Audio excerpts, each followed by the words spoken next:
आंवले की एकादशी का व्रत सभी व्रतों में विशेष माना गया है। ये एकादशी आंवले के महत्व को बताती है। सेहत के लिए आंवले को बहुत ही गुणकारी माना गया है। आइए जानते हैं आंवले की एकादशी के बारे में।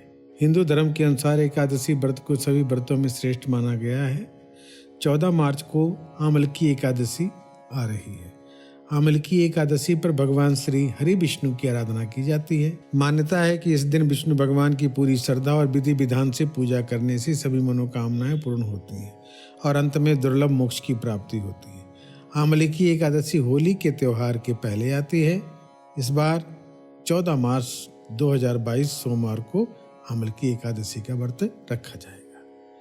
पंचांग के अनुसार 13 मार्च की सुबह को 10:24 से एकादशी की तिथि प्रारंभ हो चुकी होगी और आंवले की एकादशी का व्रत 14 मार्च को रखा जाएगा। एकादशी की तिथि का समापन 14 मार्च को दोपहर 12:08 पर हो जाएगा। इसके बाद द्वादशी तिथि शुरू हो जाएगी। 15 मार्च को इस व्रत का पारण किया जाएगा।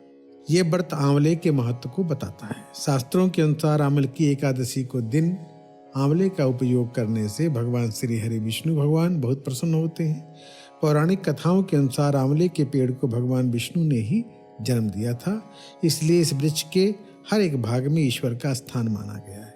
यह भी कहा जाता है कि आंवले के वृक्ष में श्री हरि और माता लक्ष्मी का वास होता है। इस कारण आंवले की एकादशी के दिन आंवले के पेड़ के नीचे बैठकर ही भगवान विष्णु का पूजन करना चाहिए। कथा इस प्रकार से है। मानधाता जी बोले कि हे वशिष्ठ जी, यदि आप मुझ पर प्रसन्न हैं तो ऐसे व्रत की कथा बताइए जिससे मेरा कल्याण हो।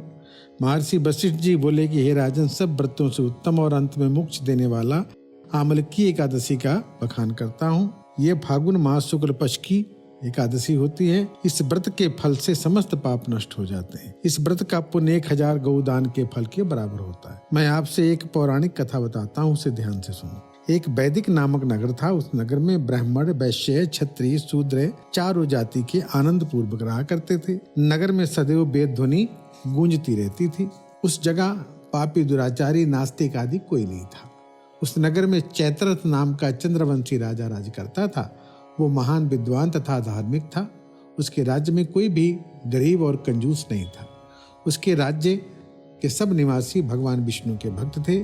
वहाँ के निवासी बूढ़े से बालक तक प्रत्येक एकादशी का व्रत किया करते थे। एक समय फागुन मास के शुक्ल पक्ष की आंवले की नाम की एकादशी जब आई, उस दिन राजा ने प्रजा तक, बूढ़े से बच्चे तक, सब ने बड़ी खुशी के साथ एकादशी का व्रत रखा। राजा अपनी प्रजा के साथ मंदिर में आकर कलश स्थापित करके धूप, दीप, नैवेद्य, पंचरत्न, छत्र आदि से आंवले का पूजन करने लगा। वे सब आंवले की इस प्रकार स्तुति करने लगे।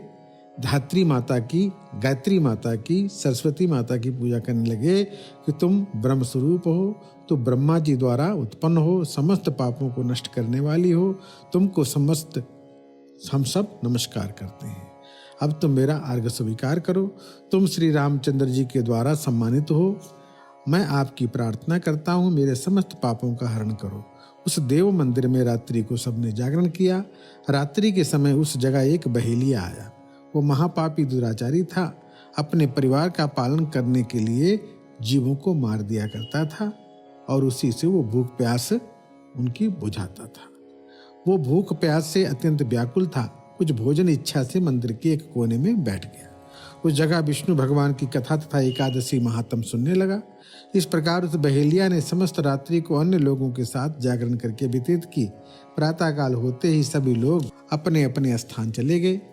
इसी प्रकार वो बहेलिया भी अपने घर चला गया, भोजन किया। कुछ समय बीतने के बाद उस बहेलिये की मृत्यु हो गई और आंवले की एकादशी के व्रत तथा जागरण के प्रभाव से उसने एक राजा के यहाँ जन्म लिया। उसका नाम वसुरथ रखा गया। बड़ा होने पर वो चतुरंगनी सेना सहित तथा धन धान्य से युक्त होकर 10,000 ग्रामों का पालन करने लगा। वह तेज में सूर्य के समान, चमक में चंद्रमा के समान, वीरता में विष्णु भगवान के समान और क्षमा में पृथ्वी के समान था। वो अत्यंत धार्मिक, सत्यवादी, कर्मवीर, विष्णु भक्त था। वो प्रजा का समान भाव से पालन करने लगता, दान देता, उसका नित्य का कर्तव्य था। एक दिन वो राजा शिकार खेलने के लिए गया।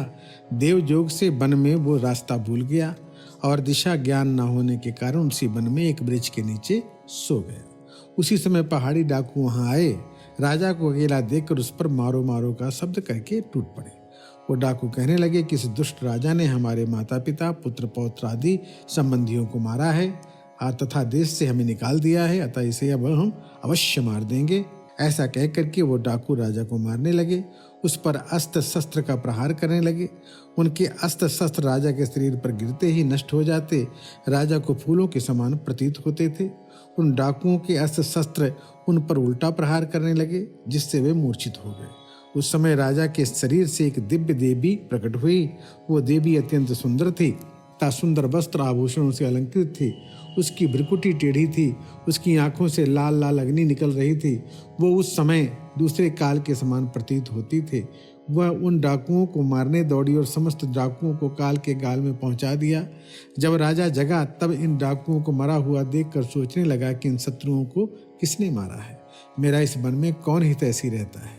जब वो राजा ऐसा विचार कर रहा था तभी आकाशवाणी हुई कि हे राजन, इस संसार में विष्णु भगवान की अतिरिक्त तेरी कौन रक्षा कर सकता है। इसे आकाशवाणी को सुनकर राजा अपने नगर को वापस आया और सुखपूर्वक अपना राज करने लगा। महर्षि वशिष्ठ जी बोले, हे राजन, ये सब आमलकी एकादशी के व्रत का प्रभाव था। जो मनुष्य एक आमलकी एकादशी का व्रत भी रख लेता है वो प्रत्येक कार्य में सफल हो जाता है और अंत में विष्णु भगवान के लोक को प्राप्त होता है। बोलो बांके बिहारी लाल की जय।